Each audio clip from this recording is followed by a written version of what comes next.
Hello everyone, I'm Gareth Davies, Chair of the BCCT. Today I'm delighted to be joined by Ben Morley, Thailand Country Director for the Department of Business and Trade at the British Embassy. With a career spanning corporate strategy, product development and business operations, Ben brings a wealth of experience to fostering trade and investment between Thailand and the UK. Ben has worked across diverse industries, from leading technical teams at FTSE 100 companies to founding his own Internet of Things business. In his current role, he focuses on promoting trade and investment opportunities, supporting businesses as they navigate the dynamic UK-Thailand relationship. Good afternoon, Ben. Afternoon. Thank you for joining us today. No problem. It's my first interview with the Embassy, I think. It's about time. It is about Is time. all I would have to say. No, obviously we see each other every month, so Yes, indeed. more often anyway. So next year's a big year, 170 years of diplomatic relations between the UK and Thailand. What activities do you have planned? So I think what we're going to try and do next year is really try and demonstrate the strength of the people-to-people relationships, the stories that run through sort of the history and the modern relationship of the UK-Thailand relationship. I think the UK, we've done some research, and the UK is really well known for that historic relationship of Downton Abbey, monarchy, the history and the what people think of. But the modern relationship's perhaps less well known, particularly within the Thai population. So we're going to really try and make a big push on demonstrating that to the people of Thailand, as well as at the sort of G2G level, the government to government level, the business level, doing lots of different events. So we kick off in January with a launch party, which is going to be held at the site of the old British legation on Charing Cross Road. Okay. So quite an exclusive event, bringing together the great and the good of UK and Thailand. And then we've got a whole series of events throughout the year, celebrating various different aspects. The cultural relationship, so we have concerts planned, we have a film premiere planned, I can't say which one, as well. We also have military and defence relationships to celebrate. So we have the band of the Royal Marines, the top UK military band coming. They're going to do a big concert, sort of celebrating those defence security ties. We have a key sort of business event planned as well. But one of the most exciting things we're going to do is actually go out to around 15 cities across Thailand. We're going to take the ambassador on what you might call outreach, get him doing some interesting and fun things, but also running a British fair to really sort of celebrate the people-to-people relationships, tell the stories of what's been going on. We're also looking at some big VVIP visits as well. Can't say more, but hoping to get those locked down pretty soon. So I think it should be a really, really good year of events and activities, but also just trying to elevate the kind of the visibility of what the UK-Thailand relationship really means. So looking forward to it. Lots of work to do. Yes, I'm sure. But should be a good year in prospect. Right, it sounds great. I'm looking forward to sort of seeing the schedule laid out so we can see what we can join in. So 170 years is great, but perhaps more impressive is 400 years of trade relations between Thailand and the UK. Going to test your knowledge here. So perhaps you could share a brief history of this partnership and some of the milestones over the years. Sure. So I think it was 1612 when the first British East India Company ship, the Globe, actually landed in what was then the Kingdom of Siam and brought a letter from the court of James I, I believe, that long ago, and received a very warm welcome here in Siam and obviously Thailand in more recent times. And then there was a reciprocal visit actually in 1684 to the court of King Charles II. So we were going back a long, long way here. I mean, if you think about what's happening in the 1600s, it was a very different world, a very big world in a sense. So these were very audacious voyages halfway around the world to make contact with different people. Roll forward 169 years, 170 years ago, the Bowring Treaty was signed, and that established a formal diplomatic relationship and the establishment of what was then the British legation and turned into the British Embassy. And really the Bowring Treaty was a trading sort of treaty as well. And we are conscious that some of the elements of that treaty do not reflect the modern relationship. And so what we are doing at the minute is we're trying to really emphasize the modern relationship. In the last year or so, we've signed a strategic partnership between the two countries. that again just reaffirms our commitment to an equal partnership, one based on sort of mutual trust and reciprocity across many, many different areas. I've talked about trade and business, but also political, defence ties, the consular work that we do, the work on policing and crime. There's a whole range of different areas that we cover as an embassy, as government, and I think that's what we're looking to now, is that modern relationship. Cool. So you mentioned the strategic partnership. Is this the ETP?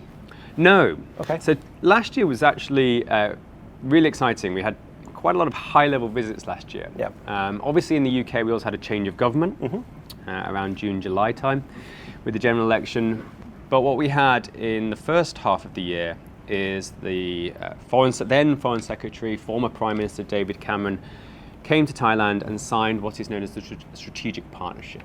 And this is the partnership that covers all aspects of the work between the UK and Thailand at the government-to-government level. So it's not just business and trade and economics, though that is a really big part of it. It covers all those aspects which I mentioned earlier: defence, politics, climate, environment, consular work, and it's our overarching framework for what we do as an embassy, as government with Thailand. Okay. In September, with the new UK government, we had the visit of Trade Policy Minister Douglas Alexander to sign the Enhanced Trade Partnership. Okay. Now this kind of sits under this strategic partnership, and it is really the one of the cornerstones of our trading relationship at the government level, and that is what the Enhanced Trade Partnership is. Okay, so with the Enhanced Trade Partnership, how do you see this benefiting British businesses in the UK and in Thailand? So the ETP is a potential stepping stone to a future free trade agreement. Okay. And we hear loud and clear the ambitions from Thailand to look at a future free trade agreement with the UK. From the UK perspective, we want to continue to develop the relationship with Thailand, and we are essentially looking at what the new government's plans are within trade and business over the coming years. So the ETP is a potential stepping stone. That's one element of what this is. The other element of what the ETP is actually underneath it, there is quite a detailed work plan. Now that might sound a little bit dull and sort of technical, but these are specific sort of issues and barriers to business and trade that UK businesses, British Chamber members have actually raised with us over the last few years. And we've been capturing all that information, capturing all those insights, and we've put it into this plan. And what the ETP allows us to do, the ETP is an enduring sort of framework that will last for many, many years. Yeah. And what we do at our annual or periodic JETCOs, our Joint Economic Trade Committees, is we get ministers to sit down together and say, how are we doing on actually developing the relationship? These issues that businesses face on the Thai side and on the UK side, how are we doing in terms of actually moving the needle, moving the dial to make trade and business easier for both sides? It is a mutual partnership. So I hope what we'll start to see over the coming months, and we've already made some progress in terms of things like vehicle standards and pharmaceutical sort of approval processes. We've actually made some progress and made things easier for UK businesses to do trade and business here. That's pretty quick. We've got to get on with it, right? True. So I know people can be quite cynical about these sorts of things like enhanced trade partnerships. People say, oh, really, what is that? What does it actually do? And it's a really, really important question we have to answer as government, as civil servants. We are paid for by the UK taxpayer, so that we have to show the benefit to what we do. It's quite clear. But I do see things like the strategic partnership, the enhanced trade partnership. They're a bit like the oil that goes in the engine, right? They just keep the engine moving along, sort of lubricate the system, keep things happening. But what we have underneath that is an actual definitive work plan that we were delivering against internally and with the Thai government. And that's what ministers hold us to account on. So they want to see progress as well. They want to see things changing, as do we. We're here to help UK businesses succeed. Makes sense. And so how, as the British Chamber, can we help you and the embassy and make your life a little bit easier? So I think British Chamber and British Chamber members are a really, really important part of this whole system. We learn so much from British Chamber members about what the challenges of business are. And that is really, really helpful in helping us then shape our work, for example, what we do under things like the Enhanced Trade Partnership, but also the conversations we have with Thai government on a regular basis. So the accumulated knowledge of British Chamber members and just being able to tap into that is so important in terms of what we do. Also, as a chamber, you help UK companies to sort of find a footing here, find a place, connect in. Those networks are, really, really important here. We know how important it is in Thailand to know people, to be connected in, to have a place. So if businesses are coming here and we have a steady stream of UK companies looking to export or trade here, it's really good to be able to connect them into the British Chamber, and then the British Chamber be able to connect them into different sorts of support that they can get from the private sector here as well. So I think that's really where the British Chamber can be a really good partner to UK businesses and to the work that the embassy does. And that's really for both the big multinationals, of course, but also the smaller businesses, the small SMEs that we really do want to support coming and working in Thailand. And that's it's a good partnership, and I'm glad we're able to make that work. Yes, me too as well. It's nice you're collaborating together. Indeed. So obviously we're quite a long way away from Westminster in Thailand. Where does Thailand fit into Westminster's sort of broader strategic plan for trade and investment in the region? So we are 5,000 miles away from Westminster, from London, and I should really say, that what we do in the Department for Business and Trade is also about the whole of the United Kingdom. Okay, so it's really about Scotland, Northern Ireland, Wales, and the regions of England, and we have a real incentive and push to actually support all areas of the UK. But we are 5,000 miles away. But we did in 2021 the integrated review, and this was under the previous government, essentially identified Asia as the future of global growth. This is where global growth will be driven from for the next few decades. This is where the center of gravity is moving to in terms of economics in that time. And so, yes, we've had a change of government in the UK. There are a number of reviews currently underway. In the department that I represent, the Department for Business and Trade, there is looking at an industrial strategy for the UK. There is going to be a trade strategy, all of which will be released in spring next year. But I think it's fair to say that the dynamics of the global economy haven't really shifted in the last few years. The centre of global growth is still here. If you look at what is manufactured here in terms of electronics and various different other high technology components and supply chain, there is so much that's centred on Asia, on Southeast Asia, and here in Thailand as well.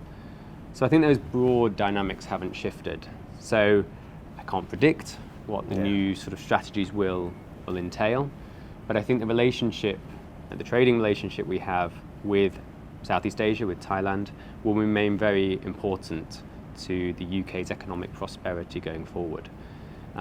So our job is to help support that, make that happen, and support UK businesses who want to come out and trade in these markets. That makes sense. So you mentioned Department of Business and Trade a few times, of which you are the director in Thailand. What does DBT do, and how does it support British businesses in Thailand? Good question. Good question. So I think the easiest way to explain this is in three buckets. So the first bucket that we do is, I think, what most people probably assume we do most of our time, which is the export support, the traditional missions, as you'd like to call them, trade shows, things like that. This is helping UK businesses, firstly, to understand the opportunities of Thailand. So communicating that through to them, helping them identify potential routes to engage in the markets. That might be a trade show or particular missions that we might occasionally run, but we also work quite a lot with trade partners, so industry bodies in the UK who have quite a lot of capacity to do this as well. So get them actually out here at a trade show or a mission, something like that. And then we also help them do specific deals. So perhaps when they found a particular opportunity or contract, we can kind of help them to navigate, yes, the government sort of system, but also maybe some of the cultural aspects that they're not quite familiar with. So that's perhaps what we're best known for, is that sort of trade support. The other thing we do that kind of very much aligns to that, and this is where the Enhanced Trade Partnership comes in quite strongly, is our policy work. So this is red tape. Red tape and bureaucracy is the best way of describing this. Sure. So where there's barriers that UK businesses are hitting when they're working here in Thailand, trying to export, trying to work with Thai businesses, these might be rules and regulations that they have to try and navigate. We try and either make things simpler or clearer, or ideally actually improve the system to help those companies to do business and trade. So that's our policy work. And then the final sort of bucket is actually the other way. It's helping Thai businesses who wish to invest in the UK. Sure. So we help quite a lot of the big sort of companies here who have perhaps investments in the UK. You'll have seen that you've had investments recently from Central Group into Selfridges, Gulf Energy into offshore wind, Thai Bev own a number of distilleries, things of that nature. We help existing investors to make sure they're happy with their investments. We listen to those investors about UK government and policy and feed that into the system. But we also are always seeking new investors in the UK. How can we help investors who want to invest in the UK to be successful and do that? And that can cover a whole different range of different areas, but predominantly things are like renewables, clean growth, science and technology. They're areas that we try and really emphasize as opportunities for international investors here in Thailand. So really that's broadly what we do on supporting, UK businesses, but also Thai businesses into the UK. Certainly keeps you busy then. It does. And one other thing I should have said is we have a fantastic new service that was actually launched a few years ago, and I think it's a bit of a hidden gem, which is our export support service. So any UK business with a turnover of above £500,000 a year is entitled globally, actually, to 5 hours of consultancy in each market. So if you approach as an SME the export support service, fill in a form, of course you do, it is government, you will be channeled through to our export support service officer here in Thailand, who you can sort of say, I need to know about this particular market or this particular segment, or how to navigate these particular rules, and that person who sits in my team will be able to help you get a foothold here in Thailand and start to understand the market, and then highlight other opportunities run by perhaps other parts of the team or the British Chamber or other partners, and how to actually engage in Thailand. So I think it's a really good offer that people should certainly look up. It does sound good. How do British businesses read or find the form for export services? So I mean, just essentially Google it. Google Export Support Service UK. There is an export support service officer in every market, pretty much globally. So you are directed through to ultimately a person that can actually support and help you. So it's a way to get a bit of insight into the market, and then refer on to other partners in the market who can help you take that journey further.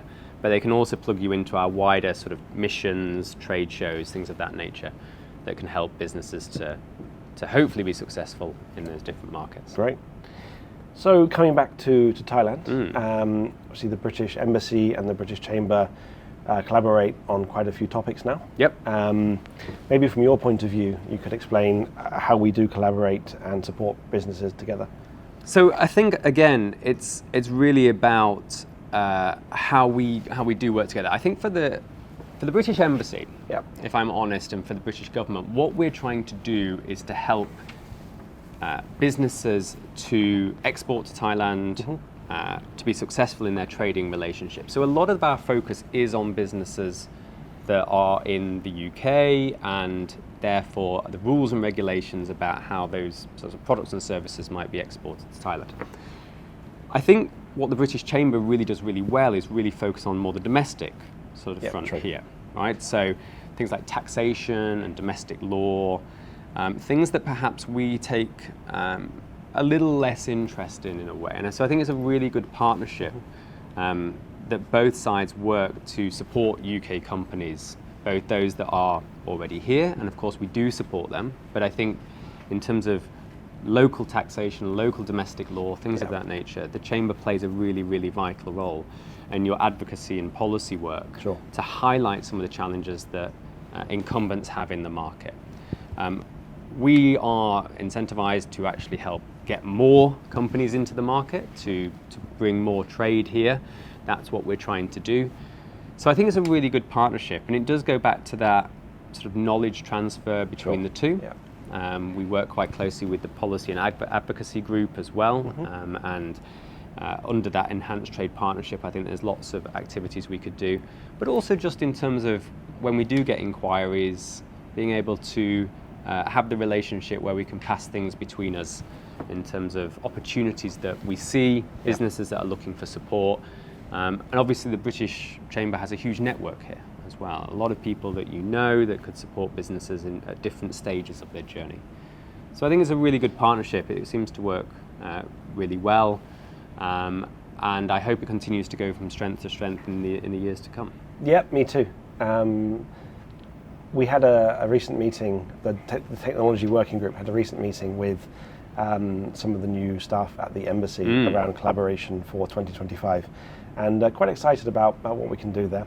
They'll be joining some of the working groups, and they might have nominated you to join one too. But looking forward to furthering how we work together next year. I think it's really important for my team and the staff in the Embassy to really understand what's actually going on in Thailand, right? Yeah. Because they have to advise businesses on the landscape, on the opportunities, on the challenges. Yeah. And a lot of that knowledge is perhaps inherent and inbuilt into those working groups and into the British Chamber members. Yeah. And it is really, really valuable to hear from British Chamber companies and in those working groups, hear those sorts of insights, because without them we can't give a good service back to sort of UK companies looking to enter the market. So we get a lot from it. Hopefully the Chamber, we have our regular sort of embassy breakfasts, and the ambassadors quite very engaged in the Chamber activities. I hope we're able to also reciprocate and support the Chamber in what it wants to do. We do listen, and we do try and make sure that the Chamber is involved in ministerial visits, that Chamber companies have an opportunity to meet with ministers when they come through, and the likes of trade envoys and the like. So I hope we have a reciprocal relationship which is mutually beneficial. We certainly get a lot out of listening to your members and listening to the companies who really know what it's like to be here in Thailand as well. And likewise, I think the British Chamber members get a lot out of the collaboration with the Embassy, with the ministerial visits, with the Embassy breakfasts. It's really good. The feedback that we have on the collaboration with the Embassy is, as you know, always very positive. So. Good, but if there's more we can do, you will have to tell us. That's the main thing. Will, sure. So, opportunities in Thailand. If you were a British business, what would you or if you were advising a British business now, what exciting opportunities would you tell them about? So I think there are lots of great opportunities in Thailand if you know where to look. Yeah. The macroeconomy, can be seen as quite steady growth, shall we call it? Sure. But I think in particular segments, there's some really exciting stuff going on. So one of the big mega trends, obviously, here in Thailand is the aging population. Yep.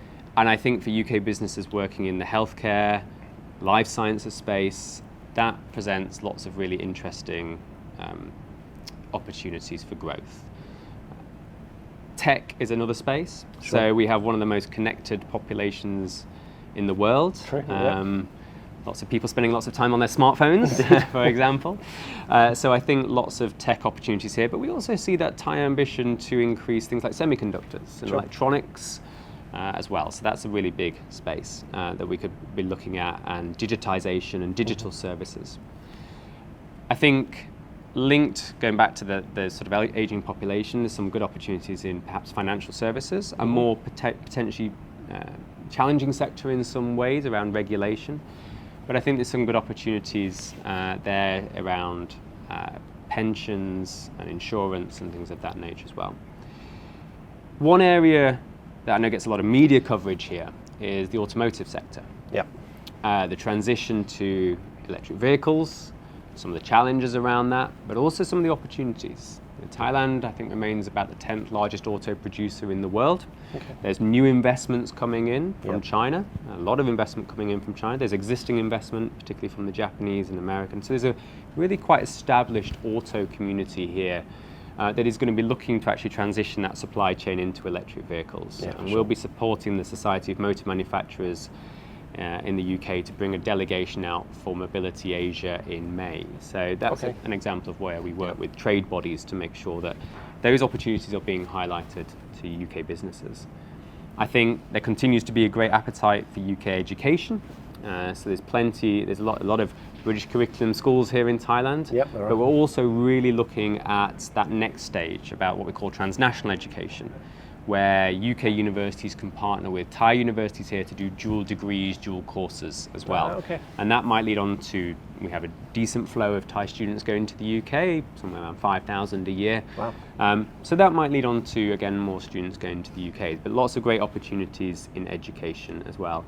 And then, of course, we have all those cultural assets that the UK is very famous for, and including, not least, the Premier League, for I was example. going to ask that one. Yes, the Premier League. Yep. One of, I think, our strongest sort of cultural assets we have here in terms of, but again, that's really a digital service when we actually look at it. Makes So sense. lots of opportunities, I think, in Thailand. And one final one, there is a very large middle class here, middle and upper class, Yeah. who are looking for high quality food, drink, produce, consumer goods and retail. And I think, again, the UK has some of those really strong sort of brands and assets that we can actually bring in terms of products and services to meet that market demand. So I think if you look at the particular market segments, there's some really good opportunities here in Thailand if you know where to look. That makes sense. I think I've been here 10 years, I think now, and that's the bit of advice I would give to anyone as well: is come here. Don't just come for a month. Come for 3. See what you find. Yeah. And if you're not here, you won't find it either. No, I think it's quite easy to kind of look at the big picture, macro stats, and to compare Thailand, in the region, and there are some challenges in sort of the headline growth rate. But I think when you dive into particular segments, you see really good opportunities. There's a great demand also for things like AI technology, Sure. cyber security, things of that nature as well, and some really good opportunities which we do try and promote into UK businesses. Cool. So, last question. What advice would you give to British and Thai companies looking to strengthen trade and investment ties? So I've been here 3 years, and I think It's only been 3. It's only been 3. It feels like more. I'm not sure if that's a good thing or not. I guess we just see a lot of you. Well, that's good. That's hopefully a good thing. It's hopefully a good thing. I'll have 2 more years left. The one piece of advice I give to UK businesses, apart from downloading Line, which I think is the standard default kind of, you must have Line on your phone if you're going to have work with Thailand, is it is all about relationships. And do not come to Thailand expecting to sign the deal and then go to the restaurant for a meal. Like, it's the other way around. Yeah. You've got to spend time here. You've got to have a business plan that says, what are we committing in terms of resources and time to actually visit the country? Perhaps not in the first instance to set up, although that is clearly a step that if you're going to really be serious about the market, you need to do, is you need to establish a presence, because it is about being able to go for the meal, go for the lunch, go for the dinner, be invited to things and attend and build those trusted relationships, and then the business will flow from that. And I think that's the advice this is the advice we give businesses to come here. Not to expect quick and immediate results, though sometimes they can happen for the right opportunities, but to invest in the relationships, invest in the time, and then once those relationships are established, maintain them. Little line messages, little pictures, all of that sort of thing. Stickers, New Year's greetings, all of that.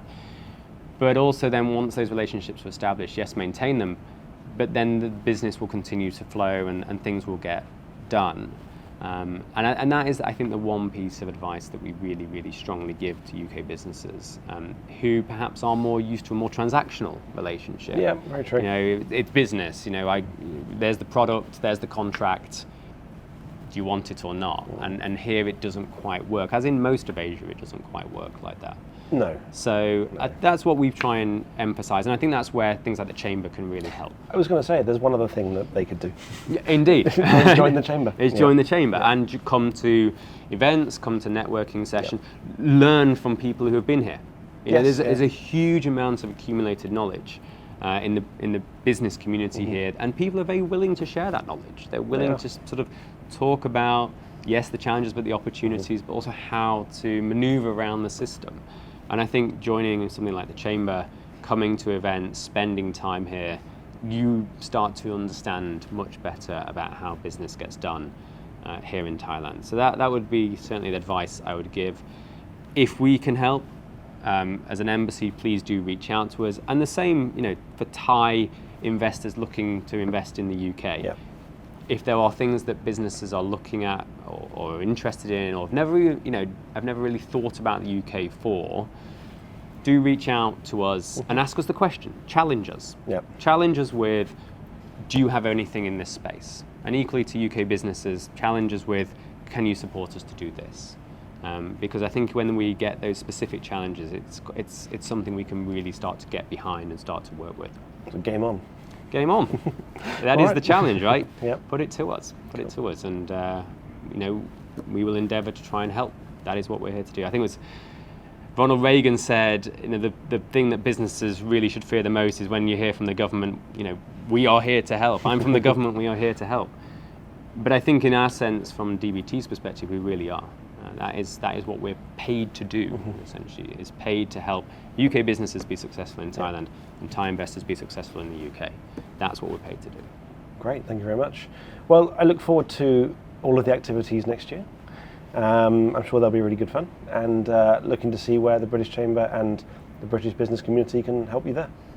So, thank you very much. Thank you, Gareth, and Cheers, thank you Ben. to everything you do. As the chair, it's been 2 years. Almost. Almost so 2 a years. few months left. And I think it's been you've done a fantastic job. Thank you very much. Fantastic job, and lots of, I know, changes behind the scenes in terms of website developments and things like that. So you know, thank you very much for all you do to lead the Chamber, and happy Christmas. Thank you very much. Happy Christmas too. Thank you.